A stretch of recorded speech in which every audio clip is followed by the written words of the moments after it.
Notre invité ce matin à 7h18 sur BFM Business et sur RMC Live, c'est François-Xavier Castille. Bonjour, vous êtes le directeur adjoint d'Arval, directeur d'Arval Europe et Amérique latine. C'est détenu à 100% par BNP Paribas, spécialiste de la location de véhicules longue durée pour les pros surtout et aussi un peu pour les particuliers.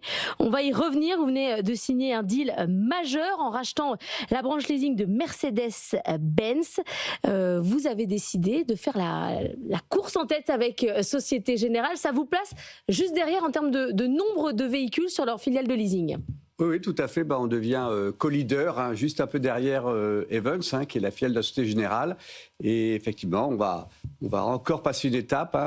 Aujourd'hui, on va terminer l'année avec 1 900 000 voitures et on va passer à 2,3 millions avec le rachat d'Athlon. Qu'est-ce qui est important dans ce marché du leasing ? C'est le nombre de véhicules, c'est avoir des véhicules neufs. Qu'est-ce qui fait la différence ? Les économies d'échelle sont importantes dans notre métier, des synergies dans les achats, puisque une société comme Arval achète aujourd'hui à peu près 500 000 voitures, ça sera 600 000 demain. Dans les outils, nous avons des plateformes importantes pour gérer nos 1 900 000 voitures, dans les offres produits pour nos clients. Donc voilà.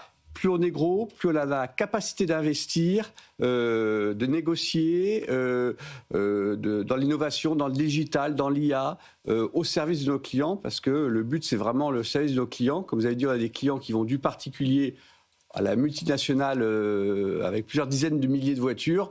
Et voilà, et on suit ce qu'on appelle nous le NPS, le Net Promoter Score, qui a beaucoup évolué chez Arval ces dernières années. Aujourd'hui, on est au-dessus de 45%. Et donc voilà, tous ces investissements, c'est pour servir nos clients. Mais quand on achète autant de véhicules sur le marché, vous faites le marché automobile en fait, parce qu'après ces voitures, elles vont être revendues sur le marché de l'occasion, achetées par des particuliers, d'où la Commission européenne qui réfléchit à mettre des obligations sur les véhicules électriques. Alors il y a eu des petits changements ces derniers jours, oui. On va en reparler, mais en fait, votre comportement détermine un peu le marché automobile. Oui, c'est pour ça d'ailleurs que BNP Paribas investit depuis de nombreuses années sur la mobilité, avec BNP Paribas Mobility. Alors il y a Arval, mais il y a aussi Personal Finance, le leasing, CIB, Cardiff, etc. Parce qu'effectivement, c'est un métier qui se développe fortement. On a toujours besoin de se déplacer, que ce soit via la voiture, mais aussi on a des offres de car sharing, de vélo, de bike sharing, de pass mobilité, etc. Et donc, oui, c'est un endroit où il faut investir. Oui, on fait le marché. Oui, de plus en plus de clients, et je disais de toute taille, passent par la location longue durée. Donc, la location longue durée, maintenant, est un acteur très important dans l'achat de véhicules neufs en Europe et dans le monde. Et qu'est-ce qu'on veut ? Qu'est-ce que les clients veulent comme type de véhicule ? Alors, ils veulent tout type de véhicule. Alors, ça dépend vraiment. On s'aperçoit... Lorsqu'on regarde notre flotte automobile, c'est la même chose pour la plupart des loueurs, c'est la même chose pour Athlon, qui était aussi un loueur multimarque, c'est que c'est très diversifié. On a aussi bien des marques européennes, les grandes marques européennes, Stellantis, VAG, mais aussi américaines, coréennes, japonaises et maintenant chinoises qui arrivent sur le marché. Oui.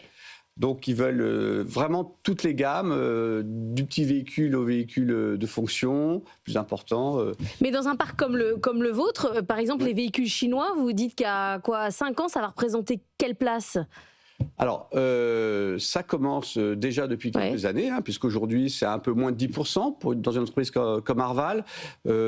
Après, ça dépend beaucoup des lois qui passeront, des restrictions qui leur seront faites.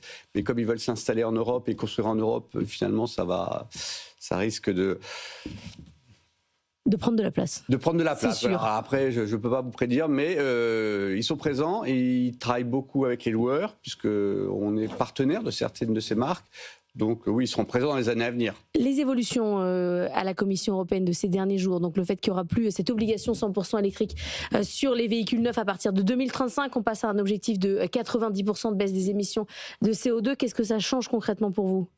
Alors, ça ne change pas notre trajectoire et notre stratégie, parce que, en fait, au niveau de la Commission européenne, il y avait 2 grandes lois, ce qu'on appelle les normes CAFE, c'est-à-dire effectivement les constructeurs n'ont plus l'obligation d'avoir 100% de voitures électriques en 2035, mais 90.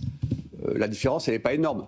Ça allège un peu, ça soulage un peu les constructeurs, mais la stratégie reste, on aura des flottes 100% électriques à horizon 2035-2040.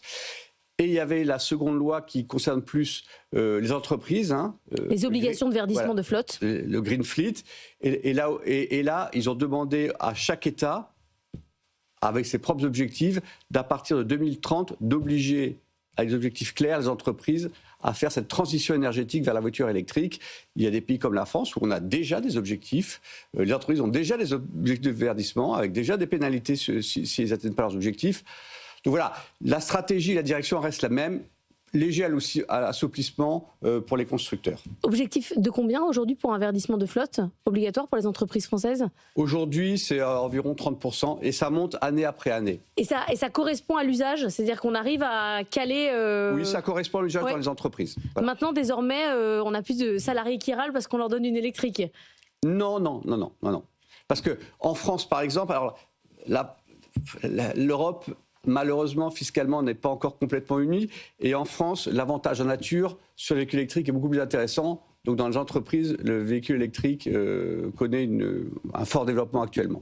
Là, donc, vous venez de racheter la branche de Mercedes. Vous avez fait d'autres rachats dernièrement. Est-ce qu'il reste d'autres acteurs à consolider? Oui, il en reste.